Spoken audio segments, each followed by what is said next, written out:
Ooh, now we get a light show. Hi. Introduction to iPhone photography. We're going to be talking about iPhones and iPhones only. I'm Shirley Smith. My husband is Bruce Smith, and he helped me with this presentation. So, I was born in Wisconsin, a small town called Granton. Here I am on my first birthday and my high school graduation. From Granton, I went to Eau Claire, Wisconsin, where I went to college. I am a UWEC Blue Gold. Don't ask me what a Blue Gold is. From there, I got a job. I moved to Kalamazoo, Michigan, and I worked for the Upjohn Company, pharmaceuticals. And then they changed names like 4 times, I don't know how many times. And I graduated from Pfizer, learning a lot.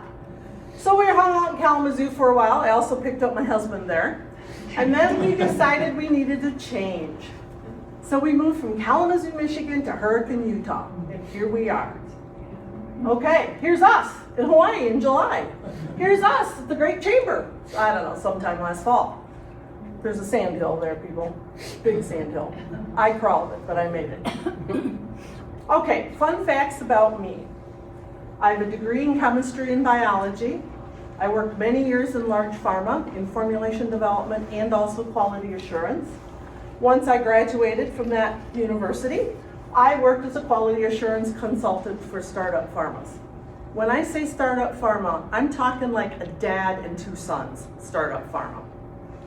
Not anything beyond that. I mean, they had 5 people in their company. That was big, that was big. I'm married. I like doing arts and crafts, but I never really did art. Didn't have time. Bruce was our first photographer in the family. I started in 2012 with my first DSLR camera. Bruce gave that to me. It was a hand-me-down because he wanted a new camera. So here you go, hon. I was gonna do it right. I was gonna be straight out of the camera. I'm gonna do it right. Well, he took me to a class down in the Smoky Mountains with a photographer named Tony Sweet, and I learned the power of the software. Oh my, did I learn about the power of the software. And I also learned I found something to retire to, because I had no clue how I was going to fill my time when it came to do the big R word of retirement. So Bruce's fun facts: computer science, math degrees, worked many years in IT. He's the technical one. If you ask me how many megapixels or anything technical, I'm like looking at him going, answer that for me, would you? He started with his first DSLR in the early 2000s. He enjoys the technical side. He started me when we went down to see Tony Sweet. He likes to hike, ride his bike to lunch, and we both like to Jeep. So that's kind of who we are. I did run this club before the committee came in, thank you very much, to save my sanity. And they're doing great, I think, so. So this is my photography journey. When I came out here, red rocks everywhere. Red rocks, red rocks, red rocks, sunset, sunrise. Oh my gosh. I hiked with a D800 camera that, I don't know, what did it weigh, 20 pounds? You know, it was heavy, hanging around my neck with a water bottle, oh lordy. So I started adjusting my gear to lighter and lighter and lighter. I continued to build my skills though, because coming from Michigan, yeah, you got, there's photography, but there's not photography like there is here, at least where we lived. I looked at other people's stuff. I came to this club. I learned other camera and software techniques, and I took my camera everywhere, which at times I was like, I gotta haul this thing around my neck again. I'm surprised it was heavy. So that's kind of my background, that's our background, that's kind of the whole journey to this point. But one thing, we're gonna just take a step back before I start talking about the iPhone. And this is something that was very profound to me. Fiction versus nonfiction photography. Bruce and I went down to Lake Havasu last December, I think it was, and we listened to some podcasts from this guy, Richard Burnaby, Beyond the Lens. Fabulous podcast. Doesn't do a lot of techie stuff, talks to a lot of very professional photographers. In his episode 6, he had this guy on named John Paul, and the title of it was Fine Art Photography in the Creative Life. John Paul introduced this concept of fiction versus nonfiction. And I thought that was so profound. It's exactly the same as books. There's people who read only fiction books. There's people who only read nonfiction books. There's a place for both in the literary world. There's a place for both in the photography and art world. And I contemplate this when I go to, I've shot some shots and I want to do something with them. And it's like, well, is this going to be nonfiction, documentary type stuff? Or is it going to be fiction? And I'm going to do some fun stuff with it, or express myself through presets or what have you. And if you follow me or if you see stuff that I post on the Facebook group, I have a tendency to lean towards the fiction stuff. Just because I just do. That's just me. But anybody can do both. You can do nonfiction, you can do fiction. You can create another own category if you wanted to. That's up to you. But I thought that was really profound. And if you're looking for a podcast and some inspiration, check out this guy's podcast. It's really quite good. Okay, Bruce, hold up your, what is that? Pocket computer. It's a pocket computer. What else is it? Camera. Phone. Calculator. Recorder. Video camera. We're using that. So many different things. It's a GPS. It's a dictionary. I listen to books on it. I read books on it. I do all of this stuff. It's my lifeline to the world. Oh, I have my grocery list on it. Okay, I'm an organized person. I even have the contents of my freezer on it. So I know what's in there instead of having to dig through it. I'm an organized person. I'm sorry. It's one of them things. There's all of these things and more than that little box can do. But tonight we're going to talk about the camera. That's where we're going to focus our time and energy tonight. And I hope coming away from this that you will have an understanding a little bit more, or won't be as afraid to play a little bit with the camera. We're going to talk all of this stuff. Whew. Tech stuff, different modes, post-processing, infrared, my approach to travel without a computer, and some just other closing thoughts. And I've got some slides about the dates coming up for the field trip. Okay, disclaimer, always gotta have a disclaimer, right? These are my experiences. These are Bruce's experiences. Your experiences may vary. Your needs may vary. You may not want something. It's just a camera that makes phone calls. I use mine more for a camera and a text messenger thing than to, oh gosh, I have to call somebody? I gotta talk on it? I don't wanna do that.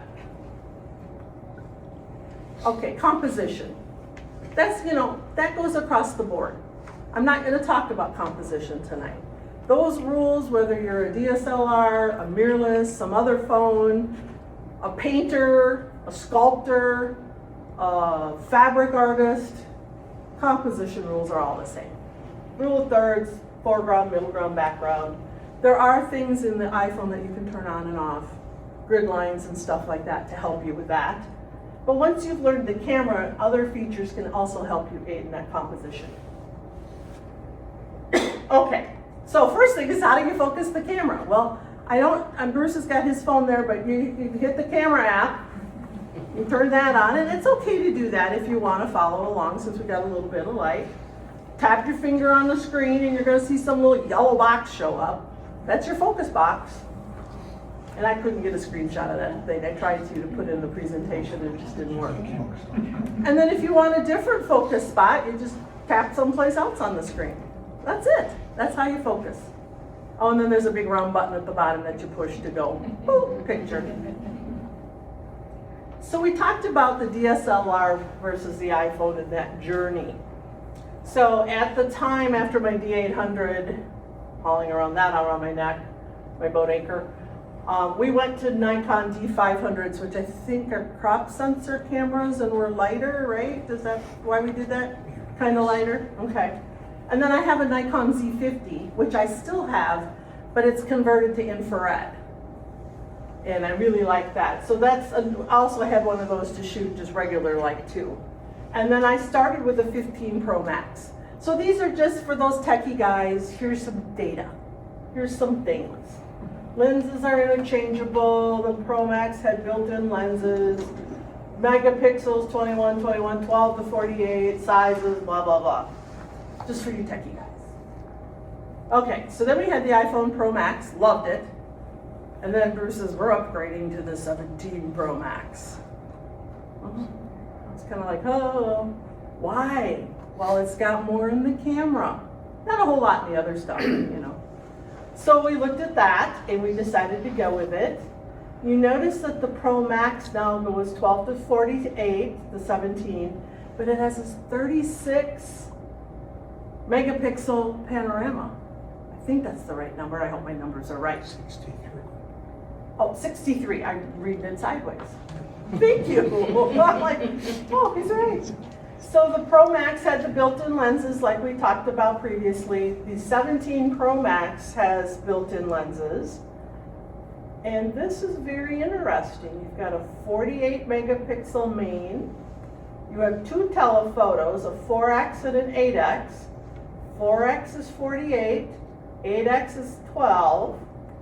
The 2X is 12 megapixels, and your ultra wide is 48. That's a lot of megapixels.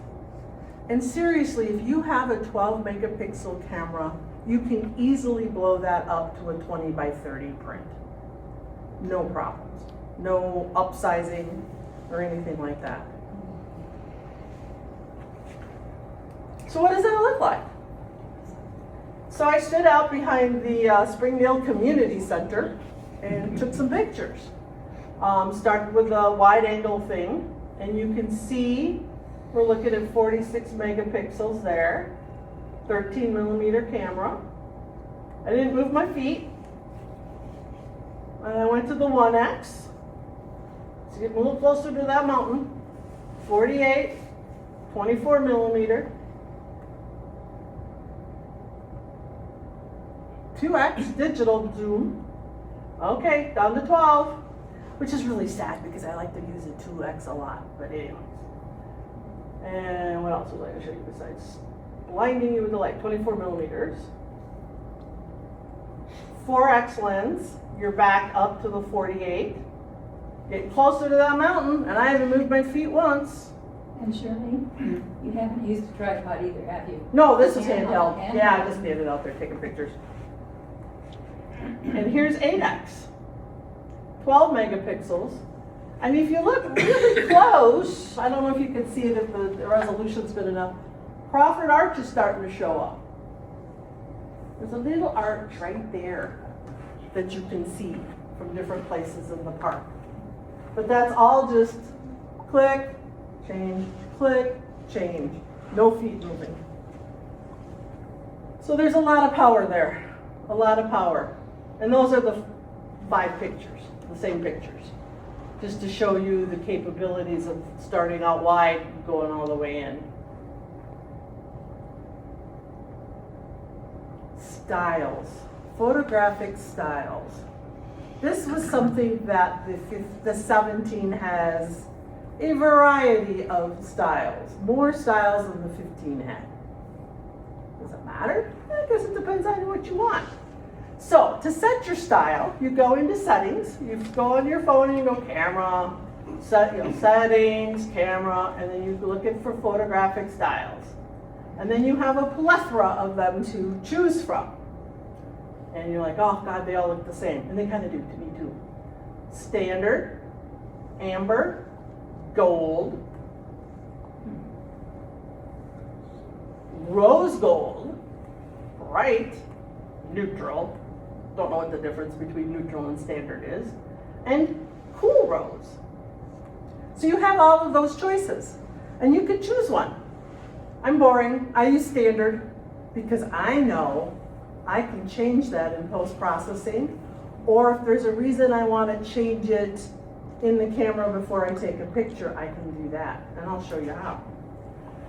Years ago when we went to see Antelope Canyon, I remember the guide guy said, if you're using a cell phone to take pictures, go into your camera settings and set it to vivid. Your rocks are going to look better.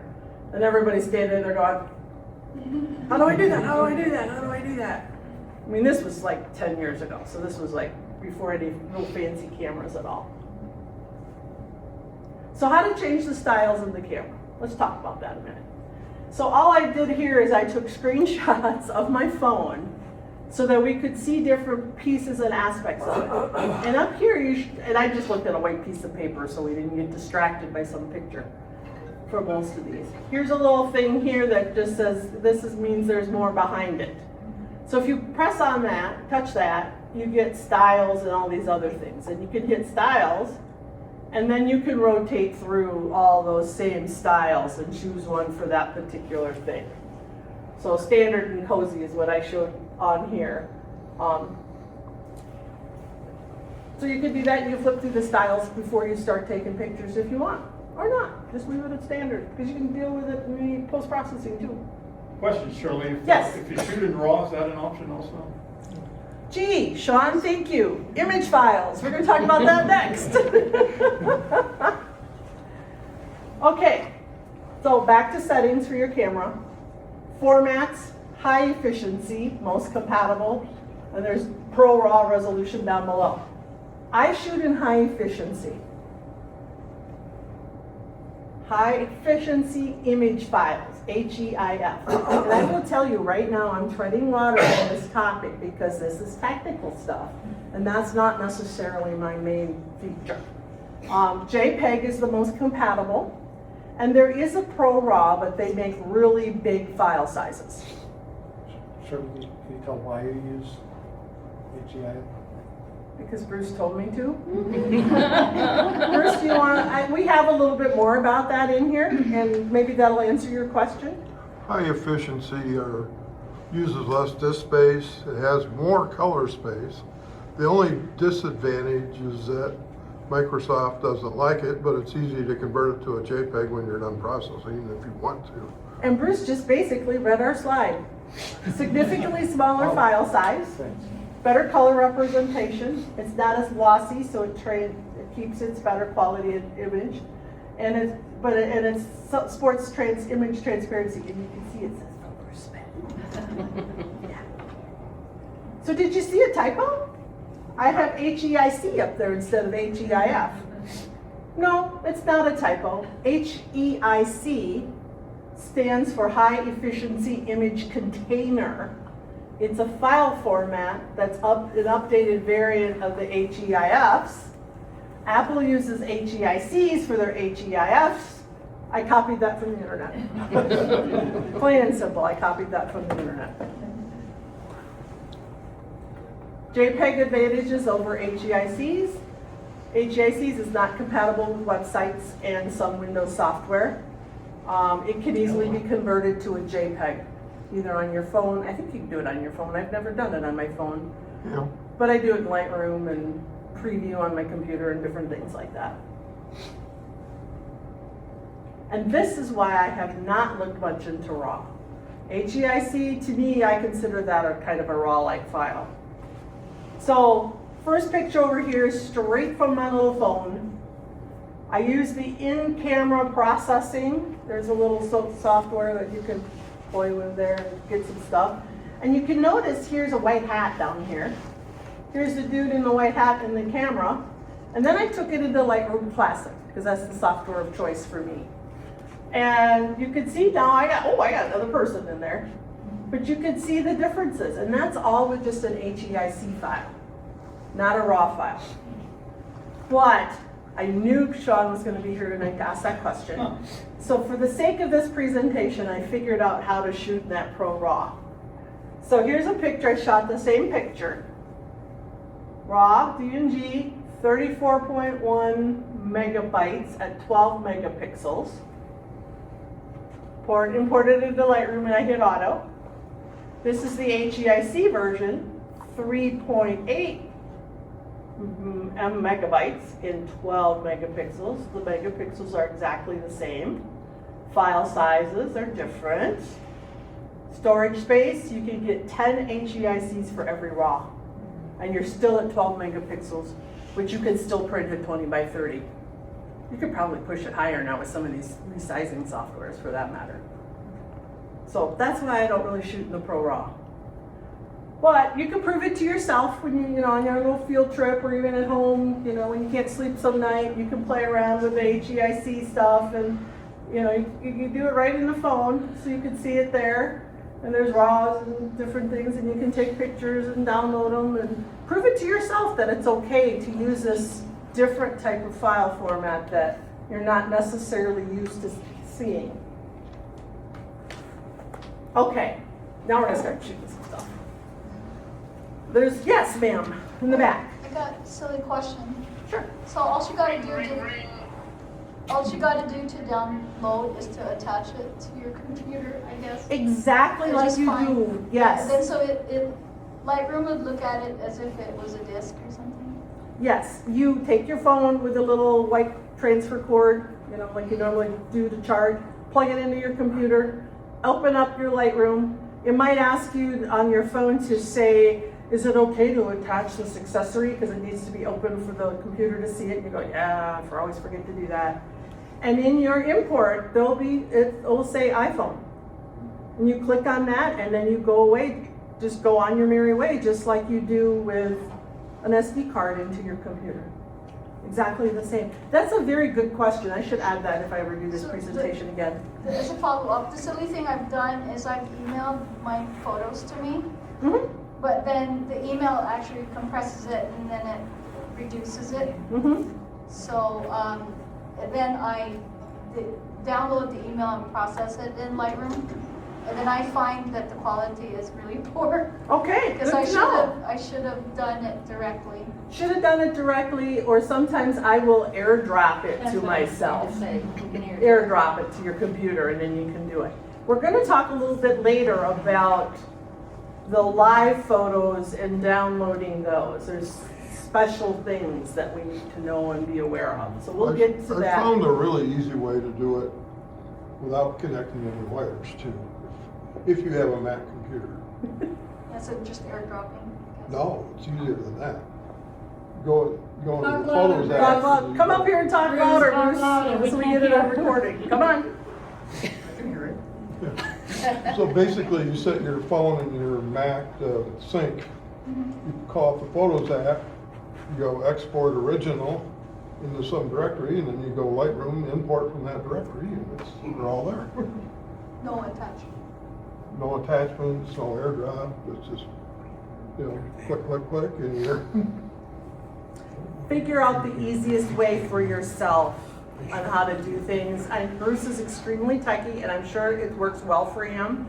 What I just heard, I heard wow. Because I know how I do it for myself, and I'm like down here, and he's like up here, and that's okay. Someday I'll try his way, but Yeah. you gotta do what's easiest for you to trick make is sure that you export can use it. original, not export. That way you get the original file. I'm with you, Shirley. Yeah, sometimes it just flew over my head. Anyways, but there's some tricks to the live photos when you go into the Lightroom thing. So we'll talk about those in a minute. But let's go through all of these different photo options on your phone. So this is your basic, this is how your camera looks, screenshot. And I labeled everything for us. So down here you choose your lens. This is a macro control, the close-up flower thing. The lightning bolt is your flash. This is how you expand your menu if you want to. This tells you what your file format is. This little moon thingy is your night mode. This is your live mode, and it's got a slash through it right now, so universal thing, it's not live anymore, it's not there. Oh, and then here's that big button to take a picture. So that's just kind of to give you the lay of the land of what you're looking at when you look at your camera, look at the camera. So let's go to that menu expansion with the 6 little dots. And you can see you have some of the same stuff, live, flash, you can add a timer, ooh, those group shots that you want, exposure, all styles again, if you want to choose a special style, here's your chance. Also your aspect and your night mode. So there's a lot of information in there, you just got to click a little bit. But it's not as deep as some DSLRs, mirrorless cameras with their menus, I think. I don't think. You don't have a filter on that. Mine has a filter button. Oh, I don't have a filter button. Can I push it? Oh, I have that in post-processing. I don't have that on my camera. That's in the post-processing. There's two ways to do exposure compensation. When you go in and you press your button, or you press your finger on there to actually try to focus, you get the little square, and then there's this little sun thing. Theoretically, you're supposed to be able to slide that up and down. I never have good luck with that. I don't know, it just doesn't work for me. So if I want to do something like that to change my exposure, I go to that second way is using that internal menu. Go here and then I can slide it from, I think it's +2 to -2. And you can change your exposure there. And that's just a little bunny dude on my desk. Live setting. This is why, in my mind, these phones were created. It's live. You can capture action. You can capture milky waterfalls during the day without filters. You can use intentional camera motion. Remember, I'm kind of that fiction photographer over here. That's why I love this. You could, my niece taught me this one with her little guy. Fast children and pets. Because it basically is capturing a short 2-second video. And you can do stuff with that video there in your phone. Pro tip, next time you're on vacation in a city you don't know, take a night city tour. Sit in the top of the double-decker bus with no windows between you and the world. Put your phone on live and start snapping pictures. You are amazed at what you can get creativity-wise. Amazing. Excuse me, where was the live mode? I missed you to tell where that was on the button. So that would be this little guy right up here. Okay, yeah, all right, thank you. Oh, and we're going to go over that right now. So here we are again, that same computer, the same camera thingy, live right here. So in this case, it's off. But you touch that, and it goes live. It says live. So within the camera, you need to decide, you take your pick, you turn on live, and it says live. And when you press the button, you'll see live, and then it will stop after 2 seconds. But what happens during that live can be a lot of different things. If you've got a small child that's flipping and flopping around, you could take his picture and then later on you can actually pick which one you want. Same with pets. Same with any kind of motion. Okay. But Do you mean within that 2 seconds? within that 2 You can seconds. pick which one you want? Yes, you can make it your key photo. I don't think I show how to do that, but I wanted to show the creativity side, but it's there.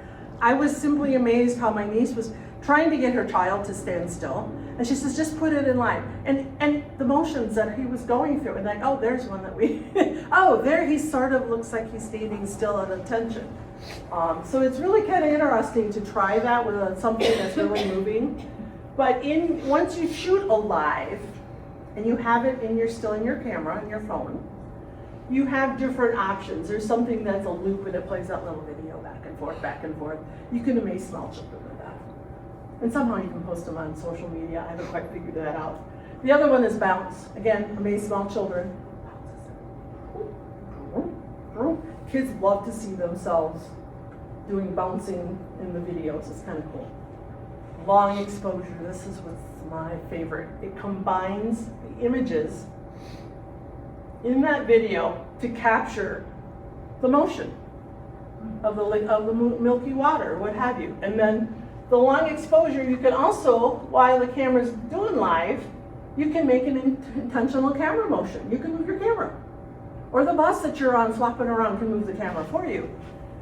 You just have to hold the camera still in a moving vehicle or if the wind is blowing.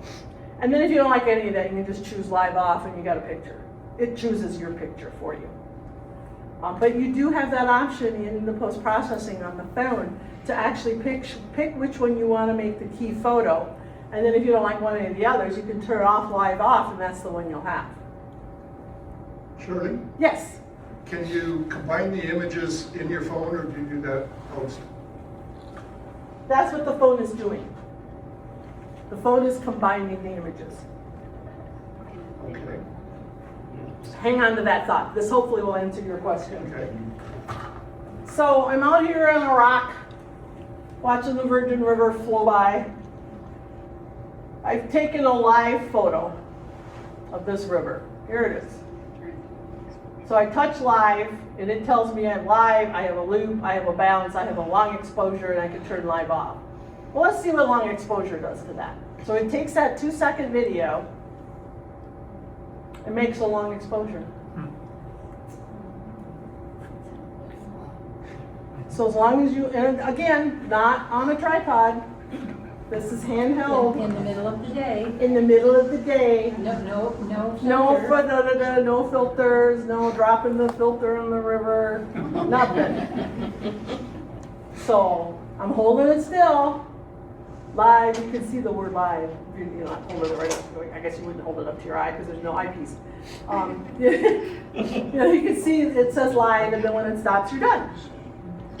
That's the photos app, not the camera. You're doing there. It's the photo. It's the camera app. You're not in the post processing at this point. You're You in take the it, camera but then you app. go into the photos app to turn it into a long exposure. No. Camera app. You can do it in camera app. Just in the camera app. So long exposure, live, hold the camera still. After you capture something, go in on the camera app and put in long exposure. You can do things in live, and that's where you pick your one in the post-processing app to see which one you want. But you can't make a long exposure in the post-processing app, you do it in the camera app. So can I just ask a Sure. question? I don't think we have 17s, but when I go to live, I can do live with an A automatic or live with the yellow. Is there a difference between the two? No idea.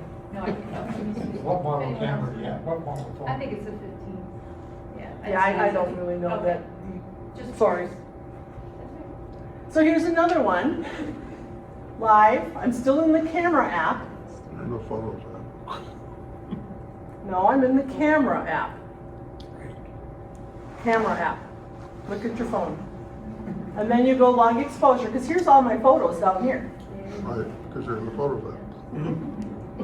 You can do it in the Photos app. Okay, I do mine in the camera app, because then I can see what I'm doing. If you've chosen something like a long exposure Mhm. and remove that file into the Photos app, you can go back to doing other things then. In the camera app, yeah, or in the photos app, yeah, then you Why can don't you change it. explain what the photo app is? Well, I am not at the post-processing side yet, and I didn't go in depth on the camera app, the photos app, because it's a post-processing software, is what it is. So you can adjust different styles and things like that. I should have brought a cord to put up a iPhone to the projector, but I didn't think to do that. Anybody happen to have a charging cord C to C? Right now? Yeah, like right now. Let's see. Well, sometimes people do. I don't think I threw one in. I feel bad about that. Well, we could do another whole session on the post-processing app that's in the that's in the phone. We could do that. I mean, that's another whole session, honestly. But again, your mileage may vary. This is how I do it. Obviously, Bruce does things differently than I do. And there's a plethora of different ways to do it, just like there is in Lightroom and Photoshop. You have many things that you can do, different ways. So again, this is just in the camera app. I go to live, choose long exposure, and this is what I get. Then I can open it up into the post-processing app, and I can do more things with it there. But typically by then I've decided it's a long exposure. Susan? I think that what Bruce is trying to say, you have the camera app that you're actually taking the picture on. Mm-hmm. You have to go to your photos where it's. Oh, I storing. see. Is that what I think he's Yeah, trying to you say? click on the photo, and click that on the takes you to the photos. photos Okay, the app. Photos app as opposed to Yeah. going to the post-processing. Got it. And then Okay, it I shows- misunderstood. it shows Yeah, that thanks, little- Susan. I can understand Susan better. Sorry, Bruce. So it isn't in the camera app, it's actually taking you into your Photos app, but it's still outside of the post-processing software. So there's really three places. You have your camera app, You have your Photos app, and then there's Photos, got the post-processing steps too. Okay, thanks. Okay. I'd be crazy there for a second. So these are some other ones that this is another one where the camera is steady, train went by, sitting on the top of a bus in some city, I don't remember which city. So let's talk intentional camera motion. Turn live on. Move the camera while you're capturing that image, just like you do with your regular DSLR if you want. And then you can go into the Photos app and select the long exposure, and you got motion. And again, this is a lot of trial and error and practice. Everything's practice, isn't it? So you can see the live photo just as like, yeah, okay, there's some lights on a tree that's in a cone. And then I kind of got them just move a little bit with the long exposure through a live photo. And then if I wanted to do something more with that, then I can start using this down here in the Photos app to like adjust shadows and adjust lights. And that would be another whole class going through that. This is a tree and hurricane at Christmas. The first one is walking back and forth while the live is going on. And this one is turning my phone. Just turning it, trying to, yeah, just like that, in a circle. Many shots were taken to get one that I liked. Can I make just a quick Yeah. thought? As I'm looking at those, I'm thinking about our next month's photo thing, and think of how fun it could be. Kids playing in the fountain there that are moving. I don't know if we're hoping the merry-go-round will still be working. We don't know if that's going to happen, but just kind of think of all these cool things Shirley's talking about to do next month that we're learning. Yeah, yeah, because you can still do the moving waters and stuff like that during the daylight. Yeah, you can. The carousel would be fun at night. This is in San Francisco. I think it's the Oakland Bay Bridge from the top of the bus. And honestly, I didn't move the camera. I was trying to get a straight shot. The bus was moving. Kind of just, it was bouncing. But that's where, and then the reflections. I mean, I just love this photo. And that's where going on these light trips, you're just taking pictures and listening to them talk about the city that you're in. And my first one I ever did was in London. And then when we went on a cruise here in the fall, we did San Francisco. I made him go, we're going on the San Francisco one, and then we went on the San Diego one. The San Francisco one was very interesting because we were on the top of the double-decker bus going on the lower deck of the Oakland Bay Bridge. That was a little exciting. Nobody lost their hats, but it was a little scary, and we did not have seatbelts. It was a little scary, but it was also some really cool pictures. Portrait mode. I know we're not portrait photographers. But Some of us are. Oh, yay, we got a portrait photographer. Yay, you can probably talk about this better than me. Again, the same camera thingy. Portrait down here instead of photo. Portrait. And you have, this just shows where the previous photo I took, and that was that little bunny guy. Flash control, more things menu, light selection, natural light, and a bunch of different stuff.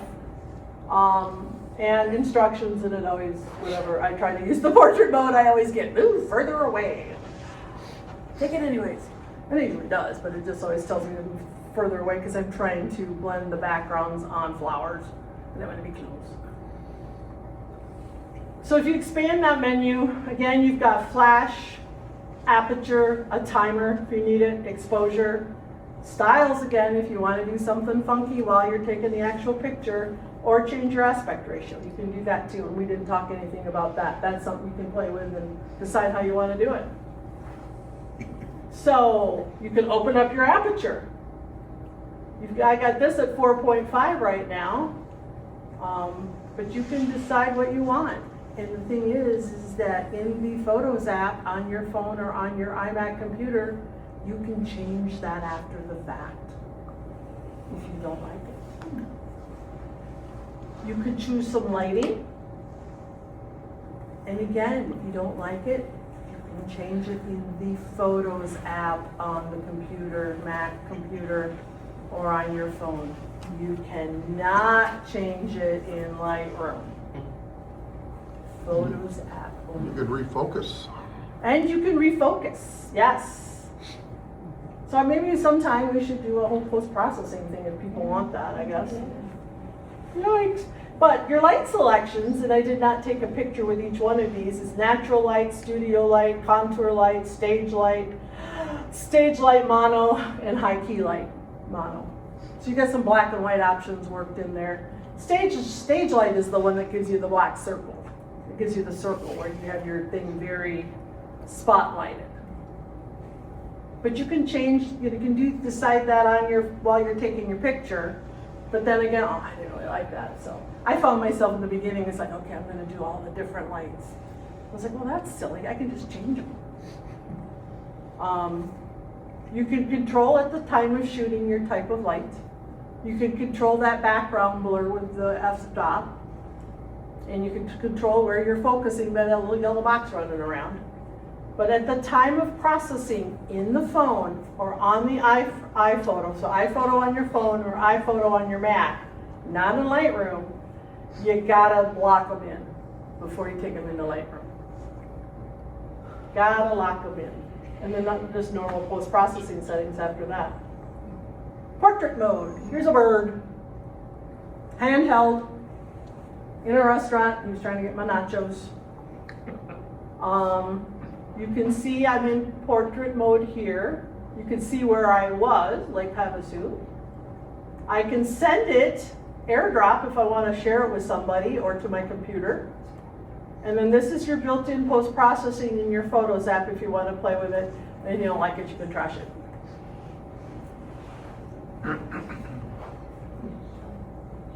So again, the same type of thing. You got the f-stop that you can change on the little birdie if you want to. So natural light versus stage light. Same bird, same photo. Just different choices of light. So very different, isn't it? I trashed that one, but I kind of like that one. And seriously, he was just sitting on the and we were holding it. He was close. And he was like, close. He was really going in. I mean, you know, bird in a restaurant kind of thing. So there's a lot of power there. And those are the fun things that you can do on June 6th. It doesn't have to be a bird. You may, unless you bring some popcorn or something, but it could be a flower. It could be, a friend. You could try that on a friend. Panoramics. I like shooting panoramics sometimes. Same thing here. Panoramic is called Pano on your camera app. You can do panos with all the different lenses, the different numbers, which is kind of fun. And you just use that guide. And remember, panoramics can be taken vertically. Where would you be if you wanted to do that?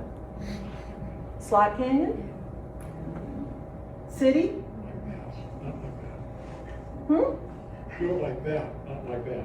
Oh, I hold my phone and go up. How do you do it? Huh?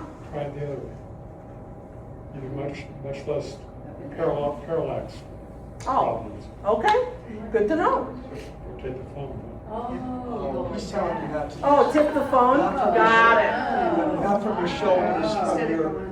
Oh, okay, I'll give that a shot. I wasn't sure I understood what you were saying, Bill, but now I get it. Oh, I get it. Susan can tell you. iPhone panoramic, 36 megapixels.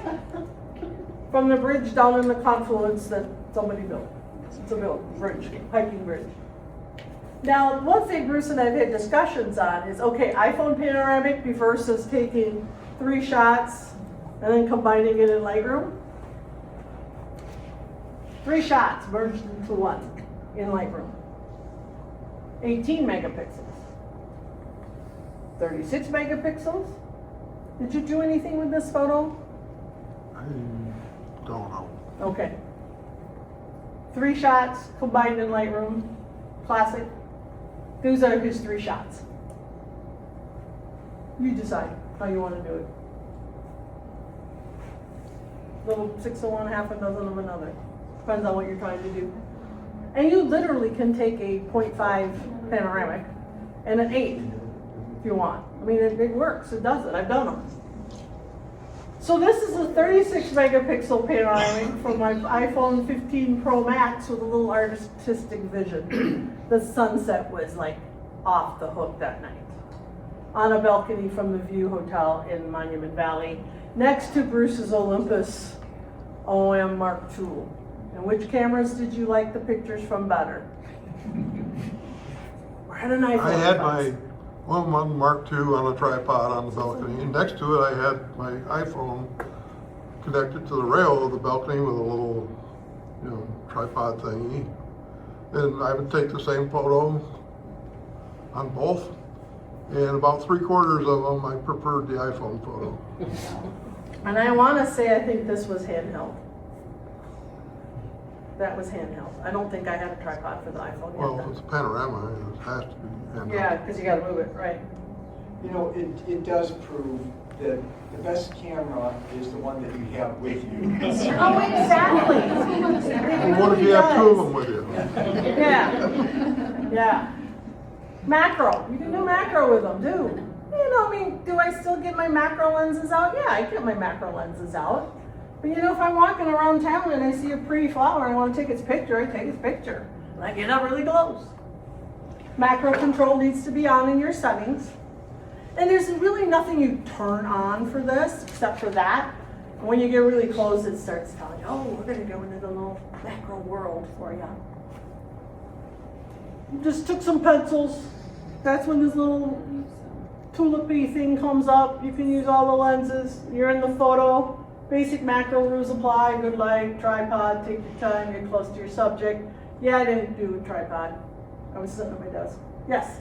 One thing that I really love about using my iPhone as opposed to my big girl camera is macros. Not only macros, but sometimes there's stuff down low, and it's a lot of maneuvering to get your camera down low, or to get a tripod and flip the tripod around. You can flip that iPhone upside down, hold it where the button is. You can get as low as you want, and just by bending over. For some of us that don't want to get down on the ground anymore, it's lightweight, it's easy, and the pictures come out great. So there's my handheld macro at my desk with no really special lighting or tripod. And I agree 100% with Karen, that you can really get into some different angles and stuff like that you might not be able to manage with your tripod. One of our members shared a story with me before class tonight, or before the session, that he has some hummingbirds, and you've probably seen these hummingbirds on the Facebook page. And he said he couldn't maneuver his camera in there to take a picture the way he wanted to, so he propped up his iPhone and was able to take pictures. One other thing is, if you are also in the cult of the Apple world, and you have an iPhone, a watch, the Apple Watch, you can actually take pictures on your phone from your watch. Yes, I just learned that the other night. It's like, why is that little camera showing up on my watch? And I hit the button and my phone went off. It's like, ooh. And if you hold that button a little bit longer, it'll do a movie. So that's a picture. I learned that the hard way. Okay. I was trying to do a selfie of Bill and me, And you got a video. and I kept doing this, and I thought, well, it's not working, And I went around, and then I finally see I have all these little mini movies. Neat. Yes, sir. If you have macro on in the settings and then you are close focusing, is it the little flower? The little flower lights up. You're in macro. Yeah, that just shows you. That little guy shows up.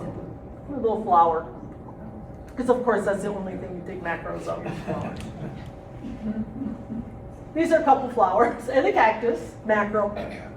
The pink flower was in a doctor's office and the other one was in nature. I was trying to capture the little fish hook thingies. Night mode. Okay, they do take good evidence shots. They do decent in night mode on a tripod, but it may not be, you may still not want to give away your other camera if you want to do real good Milky Way stuff. Light mode, light conditions, the night mode turns on automatically. It's an icon at the top of the display, turns yellow, it looks like a little half moon thingy. And hold steady or use a tripod.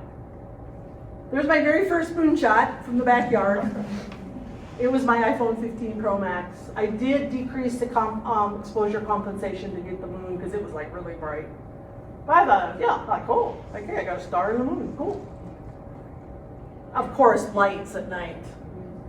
It's pretty simple. I mean, it's a handheld operation. These are down at Lake Havasu. If you love Christmas lights, do go down to Lake Havasu. Lake Havasu City, Arizona, in December when they light up the Linden Bridge. It's spectacular. And then take the little paddle boat thingy out onto the lake and come back. That's also pretty cool. This is the dragon tail. This is straight out of the phone. This is nothing. I did nothing to it except stand at the top of that dragon tail. And then I cleaned it up a little bit. In Lightroom. I cleaned it up in Lightroom. Remember last October, KP9 auroras in southern Utah? Like the best ever? iPhone photo. You can see the banding. And I think I probably did some stuff to it in Lightroom. That was a spectacular night. 7s, I've been able to see them on the camera.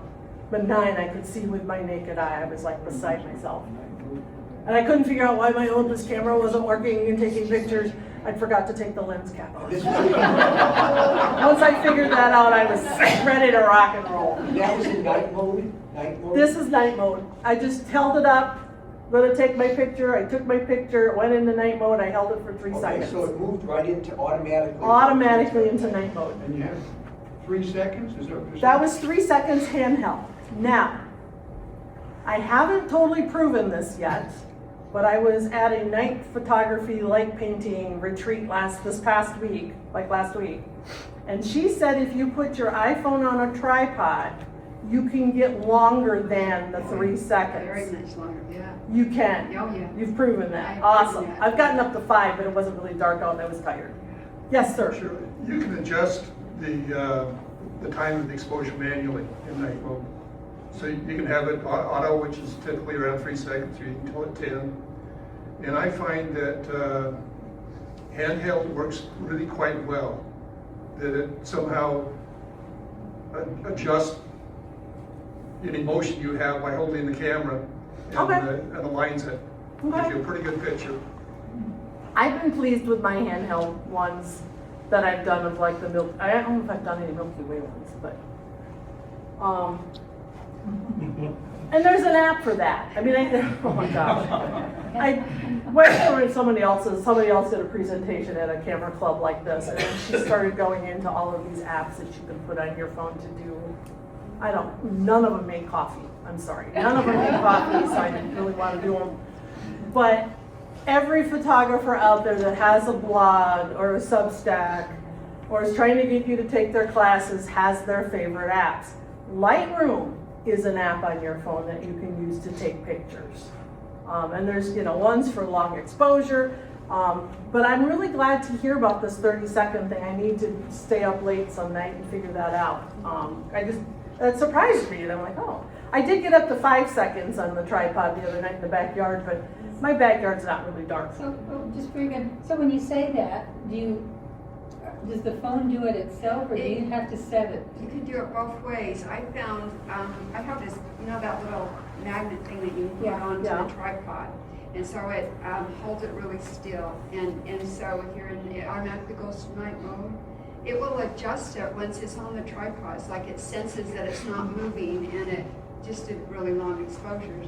But you can also go in and tell it to do it when you're holding it. But then the shaky stuff. Then you get the shaky stuff. Mm-hmm. But yeah, I gotta look more into the night mode. Honestly, I have to admit I've only mainly used it for the aurora is supposed to be out. Okay, let me put some shoes on. We're going out in the backyard, out to the neighbor's yard. Okay, now there's something pink, we go back. So I haven't really explored it in the whole astrophotography end of it, but that sounds like fun. But that's interesting. This weekend is New moon. The spring new moon and the Yeah. Milky Way center visible, so. It's starting to rise more. Yeah, it didn't show up the other night when I was in the dark. But anyways, there's also all kinds of photo apps for posts. You can go out there and spend nothing. You can spend tons of money. I try to keep it simple. I try to use what's in the camera, in the phone. I try to use what I'm used to, which is Lightroom Classic. But you know, you can go crazy with all that kind of fun stuff. Some are free, some cost money. Post-processing, Photos app, which I just kind of like mucked up with the whole camera app versus Photos app.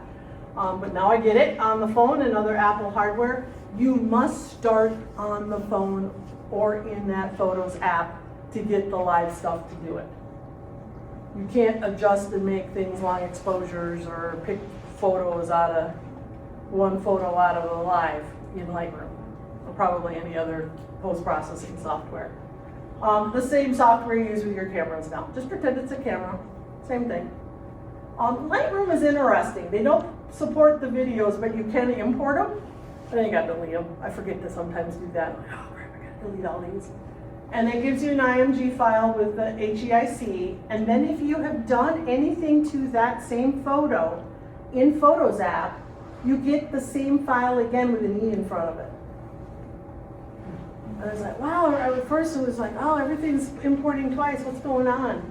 Snapseed, if you're not into wanting to spend a ton of money and you're just doing your phone, Snapseed works really well. It's a good software. It's free, it's only on phones. It's not, I don't think I can even download it on my iPad, I haven't tried, but I've looked for it on my desktop and not there, can't get it. So when you go into Lightroom and you've done it, you can see that you get, and you forget to turn off importing the movies, you get an HEIC, you get the movie, 2-second movie, doesn't do anything, and then you get an E file, 9313 of the exact same file. So you get one that's unprocessed, essentially in the live, you get the movie, and then you get what you did into it in the Photos app, and then you can go from there. That was a little confusing to me at first. Again, just another photo of the milky water holding the ground steady. So some things that I've learned, again, hard about the hard way on live things. Gotta do it in the Photos app. Once imported into Lightroom or anywhere else, you lose that. You lose the possibility of changing things in the live. Same with the portrait mode. You lose that capability of switching your lights, switching your f-stops. You gotta import it. They can be recreated if you could find your movie file and your other file and put them back into the Photos app. I did that once, tried to do that. And it worked, but it was a pain in the wazoo trying to find all those files. So I learned that the hard way. And it does video. We're doing video. We'll see what it looks like. Hopefully it's good enough. We'll get enough light, I think. We'll be fine. And we'll get that out of the YouTube channel. Infrared. Anybody here shoot infrared? Besides me, sometimes? Bruce does. iPhones can do infrared, and I'm going to have Bruce talk a little bit about that, if you're interested. And if you're not, then listen anyway. Infrared. On your cell phone. Infrared on your cell phone. Bruce, you're on. Okay. Come on up. Come up. Go, Bruce. Go, Bruce, you can do it. So you guys at least stand up. I would love to have this on the video. I get my stuff. Thank you.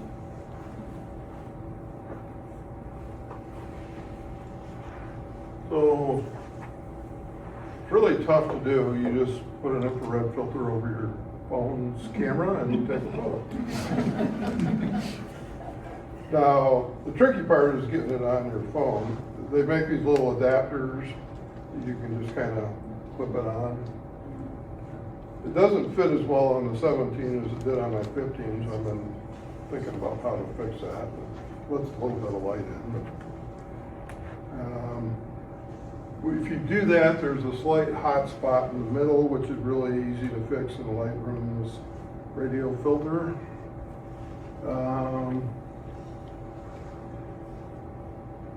It is possible to do color infrared. I've only got it to work once by accident, and I need to play with that more too. So you This pretty is- much This black is and a white. standard 720 or 760 nanometer filter here, which is completely opaque. You can't see through it with your naked eye at all, but that's what you get when you stick it on your phone. How do you know which lens to put on? Well, depends which ones you select here when you're taking the photo. And usually if you get a big enough filter, you can cover all three of them, or all two of them, depending on which phone model you have. So, to do this right, I need to take my case off because the case has a little gap there that would let light in, but. So, I have a theory of how it works, but I have no evidence. Since this is completely opaque, I believe when you put it on there, it throws the phone in the night mode, which lowers the cut filter on the lens and over the sensor and allows you to take infrared, but I could be completely wrong, so I don't know. There are photographers out there, again, that have done infrared, teach classes on infrared with iPhone. The one that comes to mind to me is Brad Drew. He's got a Facebook Group, and he does classes, and Tony Sweet does some also infrared with it too, but they're typically always just black and whites. Black and white. That's the easiest way to do it because it's hard to adjust the white balance with the regular camera app. But if you just take it and you get a really pink photo and you convert it to black and white, and you get a standard infrared. Yeah. But I've done it with the Lightroom phone app that allows you to do a preset white balance, and then it's kind of the hard way, but it lets you do color infrared if I can figure out how to actually, repeat that consistently. So it's just another fun thing you can try and do if you want to.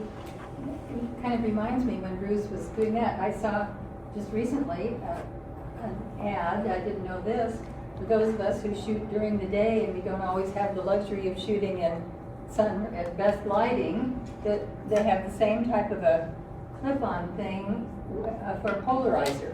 Yep, yes. And Yeah, you can put I'm going to any look kind into of You can that. put any filter kind of over this, filter in yeah. that holder. That you can use, and I thought that was a great addition for an iPhone. Yeah, they have, you can put any filter in I there, guess you just can like put the any right size, filter on. yep, Yeah.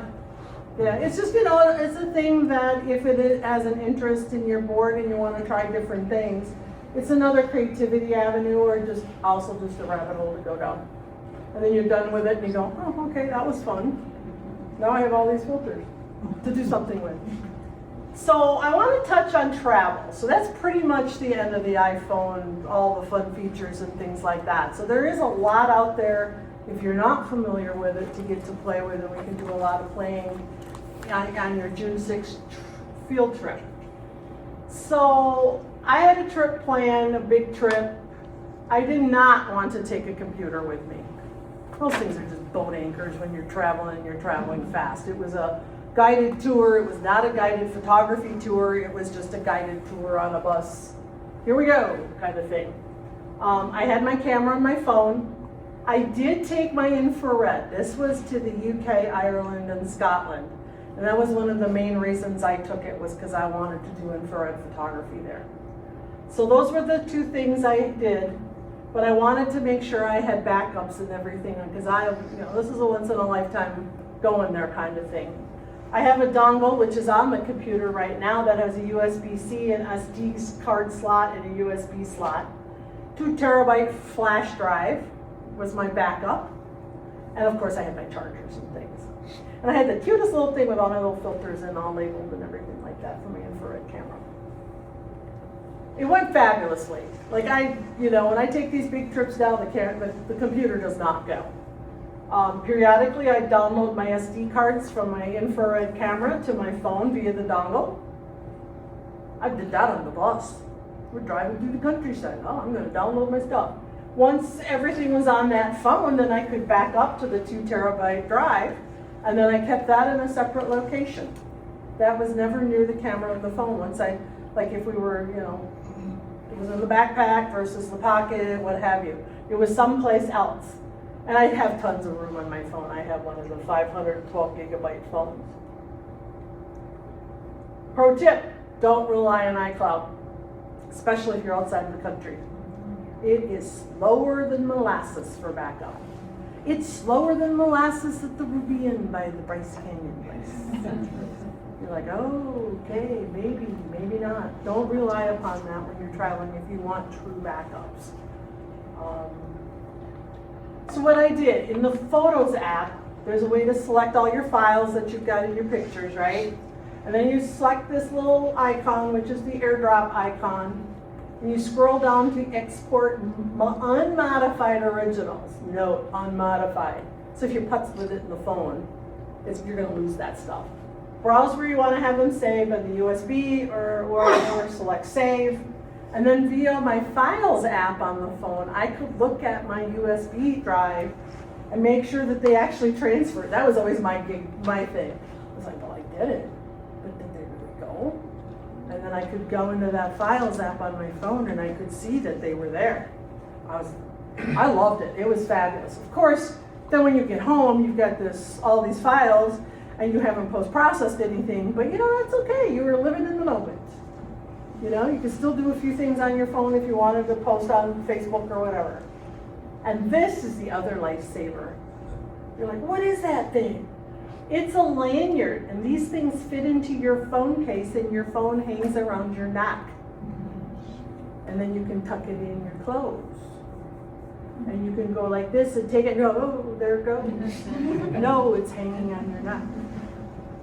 It's the most fabulous piece of camera equipment for the cell phone. When you're traveling and you're taking a lot of pictures, you can get it off of Amazon. I've got a wrist strap one now too. You can see it hanging off my phone on the tripod and that. That's good too for all the time. I always use that. I always use it too. Always use it. That way if you drop your phone, it doesn't fall down the Yeah. canyon or whatever. But with this around your neck, it's around your neck when you're traveling. And if you're traveling in a foreign country, you don't have to worry about somebody pickpocketing your phone. It's right there. You don't have to go, oh, sir, could you get that out of the hot spring over there for me? That is like the best thing ever. And these are some of the pictures that I took with my iPhone on that particular trip. It was raining a lot. We were in Scotland and Ireland, it rained a lot. The Cliffs of Moher. I have a good infrared shot of that too.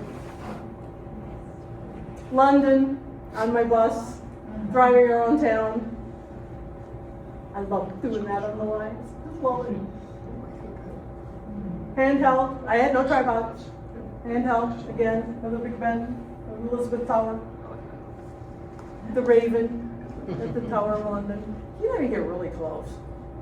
I was a little bit concerned that he was gonna like take me out, but he didn't. St. Patrick's Cathedral. I looked this up because I had forgotten. In the catacombs, iPhone photo. Adjusted the light on my phone to bring it up a little bit. That's in a basement. That's in the catacombs. It was dark. And I could now probably get rid of the people in Lightroom. But I did very little post-processing on that one in Lightroom. It was really cool. I was like so excited. I'm standing there, all this excitement in me, and nobody to share with. Another trip I took where no camera went, or no cell phone went, no computer went, cell phone went.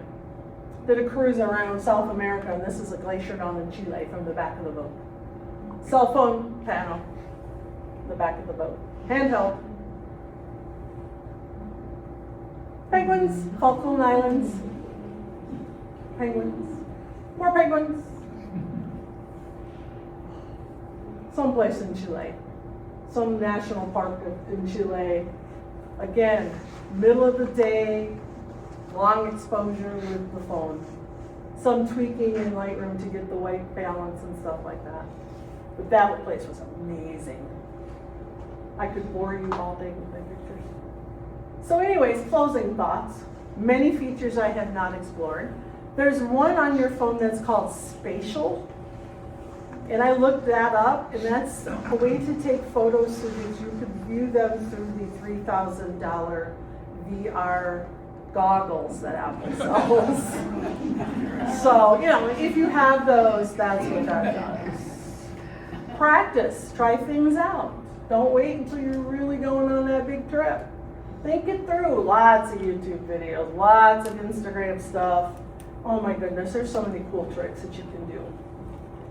So, field trips coming up. June 8th, 6 to 7. Might want to stay later, who knows? You're going to come here. Or outside, sorry, not here, outside. And you're going to take place at the usual meeting. Lots of interesting subjects. The carousel, the splash pad, the statues, all the new statues down here, all the new art in the park stuff is out there now. Purpose of this is to try and use your camera phone. Try to use that camera on that phone. Keep things in mind about moving the live, the intentional camera motion, all that kind of fun stuff. Portrait mode, flowers, people, animals. Look at the photo on the phone and adjust the aperture and lighting. See what happens, see how it works, okay? Live mode, flowing water, carousel, move the phone up and down, side to side, circular. Move the subject, people walking by in live. See what you get when you combine that into a long exposure. I've not really played with that, so that might be kind of fun. Stand in one spot and use all the lenses. See what it looks like, see how far.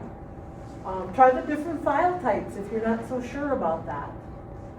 Stay late and do some night stuff, or on your way home after you have a big giant shake at the iceberg, you can go see the D and go up onto the Red Hills Parkway and stop at an overlook. Lots of things to do over there, lots of things.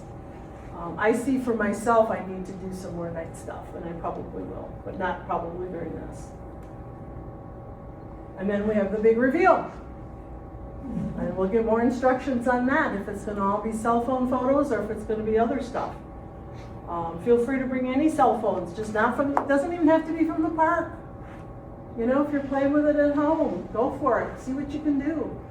Get comfortable with it, because, you know, seriously, it's nice to have. I mean, I ride my bike around town and I'll stop and take pictures. Like, okay, we all know there's a century plant at the Red Hills Garden. Yeah, there's one in Hurricane too. And I happened to stumble on it on my bike. I have my phone, yay. So I've been taking pictures of that now and then, and it's just starting to bloom. And it's really, I mean, the trunk is like huge, huge trunk. So there's always times when it's nice to have that phone. And then I guess we'll discuss those and share your thoughts about the whole thing. Remember, it's just the camera that makes phone calls. And runs your life. Everything else. Reminders, alarms, so many things. Yep. There's our contact information. I post mainly on my Facebook. I do post some stuff on my Instagram. Not a whole lot. I do have a company, 11,000 likes, so I don't do a lot with that on the computer too much. And that's it. And you can turn off the